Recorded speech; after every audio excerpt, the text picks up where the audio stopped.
Volkswagen's first-generation Tiguan has been a successful, if slightly innocuous, take on the compact SUV theme. Based on the Golf platform, but with SUV genes, it's found 19,000 buyers in 8 years, which equates to around 200 buyers per month.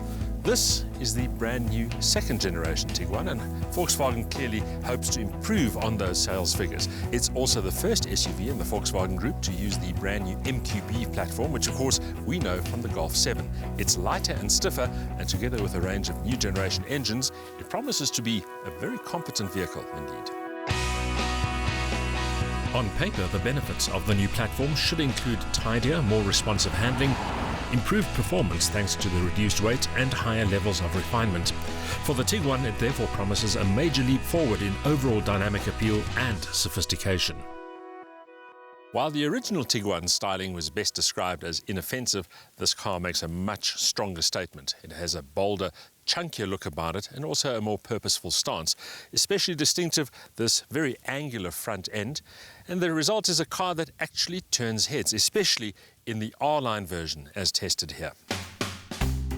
As expected, the lighter MQB platform means the new Tiguan is trimmer, weighing in at some 50 kilograms less than before, despite being significantly larger than its predecessor. The newcomer is 60 millimeters longer and 30 millimeters wider than the model it replaces, but a 33 millimeter reduction in height means the silhouette is sleeker and sportier. The wheelbase has increased by 77 millimeters, resulting in shorter overhangs and more interior space.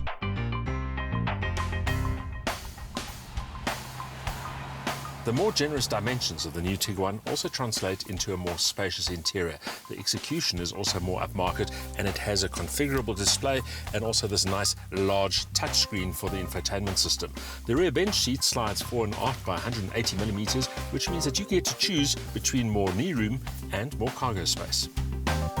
The execution is smarter too, with upmarket finishes and materials. The ergonomic approach is intuitive, with a centrally located touchscreen display for the infotainment system and switchgear reminiscent of the Golf 7.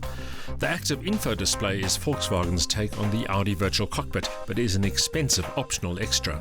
More important for most will be the 615-litre boot, which is 145 litres bigger than before, as well as the 29mm extra knee room for rear passengers. From a safety perspective, the new Tiguan's extensive active and passive safety systems have earned it a full 5-star Euro NCAP rating. For now, the Tiguan is available with two versions of the familiar 1.4-litre TSI engine, 92 kilowatts for the two entry-level models, and then a 110 kilowatt version for the top-line model as we've tested here.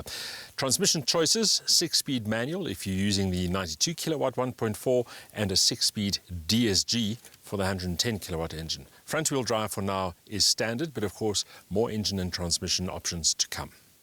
Those options will include the Golf GTI's 162 kilowatt 2-litre turbo petrol, as well as a trio of 2-litre turbo diesels rated at 81, 105 and 130 kilowatt respectively. Volkswagen's 4-motion all-wheel drive system is standard on the 2-litre TSI petrol and the 130 kilowatt TDI turbo diesel. These additional drivetrain options will come on stream towards the end of the year. However, as far as dynamics are concerned, there's a lot to like about this front-wheel drive Tiguan.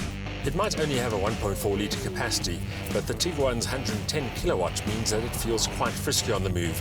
In fact, it's not so much the engine but the gearbox that sometimes feels a bit out of sorts and makes the car feel a little bit laggy unless you use the gearbox properly. 0 to 100 time just over 9 seconds, top speed 200 kilometers an hour.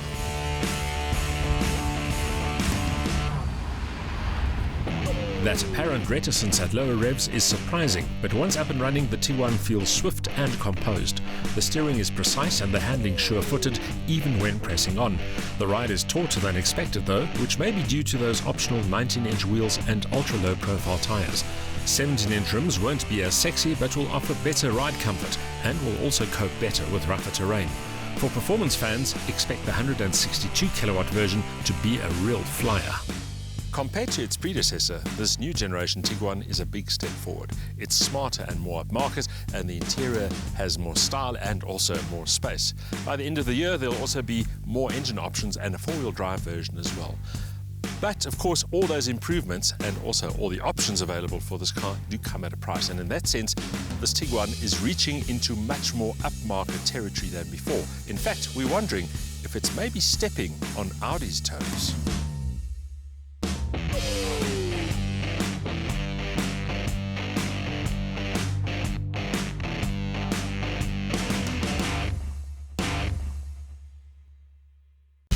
Fresh, clean and contemporary looks, an ultra-composed chassis and more interior space all represent significant improvements compared to the previous Tiguan, while even this 1.4-litre version has ample pep. But options such as the R-Line styling package and the active info display quickly elevate pricing into the premium category.